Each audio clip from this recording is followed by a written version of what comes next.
ပြလိုင်းတွေဝေနေတဲ့အရာ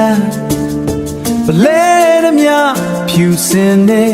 တဲတောင်ပြင်းတစ်လျှောက်မောင်ပြန်လာခဲ့မယ်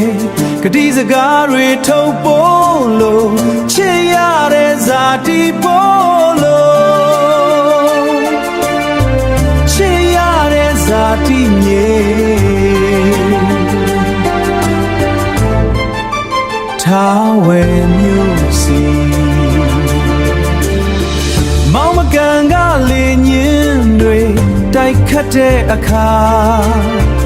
အုံးလက်တို့ရိမ့်တွေက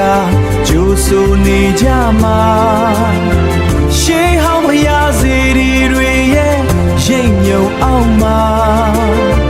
အေးချမ်းတဲ့ရိတ်မြုံအောင်မှာ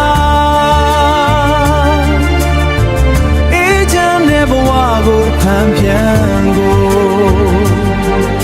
တဖန်ပြန်လဲတိဆောက်ချင်တာ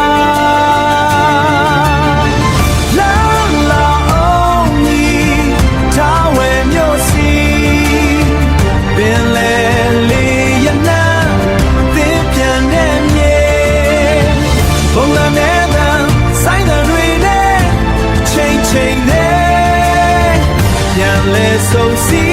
ကြစို့တို့ရဲ့ထားဝဲမြေ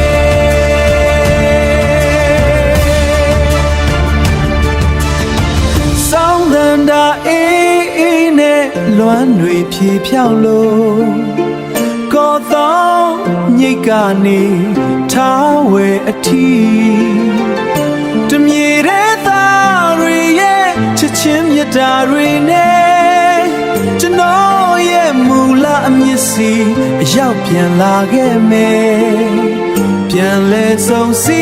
ကြစို့တို့ရဲ့ထားဝဲမြေ